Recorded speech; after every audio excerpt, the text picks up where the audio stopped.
delighted to be here on the traditional territories of the Coast Salish people and joining what I know is a group of dedicated educators and parents, trustees, people who have a keen interest in the future of education.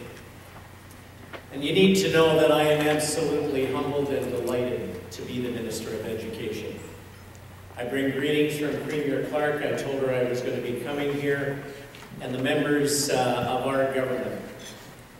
And as I stand here, the reason I say I'm humbled is I saw the students from John Oliver here, and I want to compliment the administration there that I've never seen the ability to take brooms and make music while they're helping to keep your schools clean. I think that's a fabulous thing.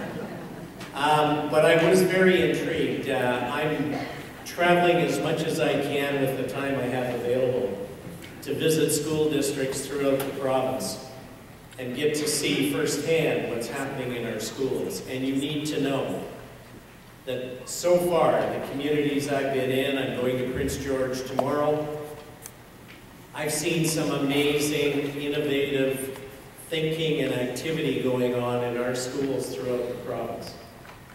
And when I saw the theme of your conference, I clearly recognize that transformation, innovation, and learning is what we're all about.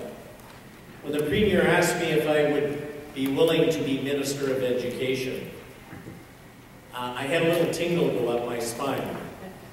At first I thought it was fear, and then I realized it was excitement.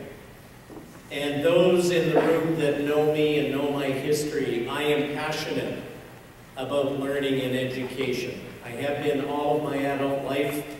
My wife and I, as we raised our children and they went through the public education system, and I now have 2 grandchildren. 1 grandson just graduated this last year, but I have 2 that are still in the system.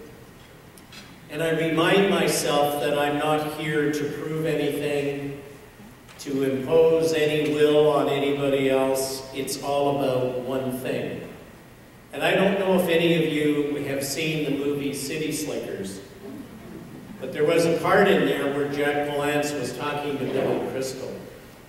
And he said, "What's the one thing?" And as I was thinking about my journey as a servant to the public education system, I said to myself, what is the one thing that this is all about? It's a complex system, there's lots of challenges, but what is the one thing? And the one thing is learning outcomes for every single student that journeys through their educational career in our public system. That's the one thing. And I keep telling myself that whenever I get into any other discussions, it's about the one thing. If everything we do isn't about helping young people in their journey and their transitions in life, then our focus is wrong. Now I know since I was appointed, there's lots of issues, labor relations issues. I've met with the BCTF, and I know the first meeting that I had with the executive after I was appointed, it was only a couple of days after I was appointed, I met with him. And I said, this isn't about the government trying to impose a 10-year contract or anything else. It's about the one thing, and that's student outcomes, learning outcomes, and the stability in the system that allows them to do that without disruption. And we had a bit of a challenge because the executive of the BCTF said to me, well, 10 years is unrealistic. And I said, let me ask you a question. Do you believe that stability in our schools is all about helping teachers, students, parents, communities to ensure that that journey is productive and that it's moving in the right direction? The answer to that question was yes. And I said, well, we have our first point of agreement. Now the challenge is, how do we get there? How do we find that stability while ensuring we protect the interests of everyone, but first and foremost, for students, for their teachers, parents, communities. And that's going to be our challenge as we move forward. I said the same thing to CUPE when we were in our negotiations and as we developed a framework for an agreement here in the province of British Columbia. And I know it's not easy. We are still in economically challenging times.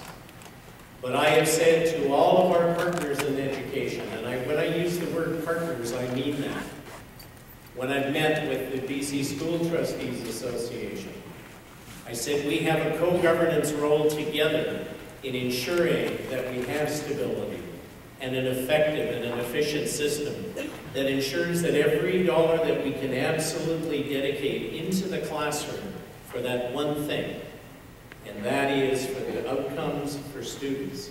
That's what it's all about. As I started my journey as education minister, I got very excited when I met with Rod Allen and his team, and we talked about the new curriculum that was being developed. That was a partnership between teachers, ministry officials, other stakeholders, about how are we going to transform our education system so that we have a personalized journey for each and every student.